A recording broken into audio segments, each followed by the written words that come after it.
I'm going to tell you all why I believe in God, other than the 2 near-death experiences that I've had, which I've talked about in earlier videos.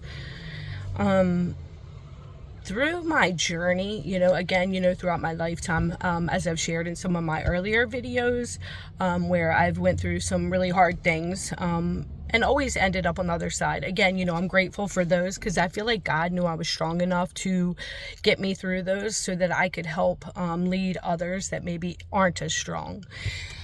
So, even my hardships I'm grateful for, but, working at several different hospitals and with different local law enforcement agencies and hospitals and things like that, where I've provided services for victims, I can say I've seen a lot of evil and just wrongdoing in this world.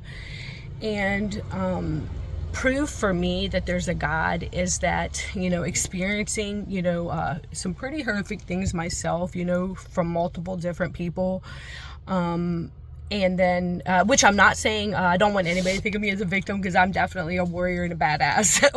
Again, I'm grateful for it. I'm super resilient. And I think that, I'm able to really provide some insights and resources, as well as, some physical safety through all my training to other victims who may be suffering.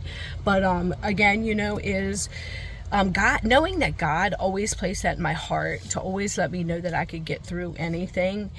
And then even through experiencing those events and, working with lots of victims of different types of crimes, whether it's child abuse, sexual assaults, domestic violence, trafficking, you name it.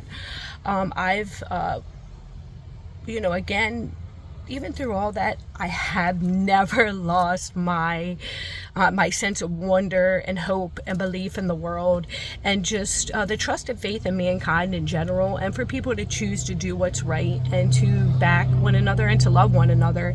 And I have to say, if I had to prove anything that there is a proof of God, it would be that no matter what, through everything and all of the different people I've served, and myself as well, is knowing that I can still remain soft and kind, and to see the good in the world and to expect the good in the world. So for any of you who may have went through stuff, don't ever let anybody take that sense of childhood wonder and and the faith in humanity from you, because that could be the worst thing anybody could ever do, right?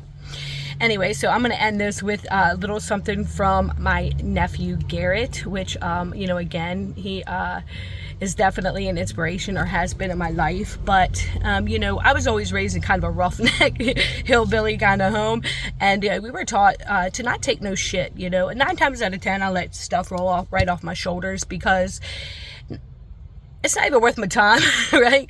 But, sometimes when you're younger and things like that, you get bullied and different things happen. And, we were always taught to fight back. I gotta say, it worked for me, because, that put an end to the bullying when I was a young adult. Anyways, when my nephew was being bullied, and, we were all like, "You're a big boy, dude, whip his ass," right? My nephew said to us, "Mom, Aunt Kelly, that's not what Jesus would do." So with that being said, that's just a little bit of insight that should have everybody thinking, because right then and there, he put a sock in our mouth with those words just then and there. And I tell you, I couldn't have been more proud in my entire life. So with that being said, everybody, take the opportunity, find God in things, find God in people. And if you don't believe in God, find that thing that is within you that is connecting you with others around you, because we all have it. And no matter what you believe in or where you come from, we're all in this together. God bless everybody.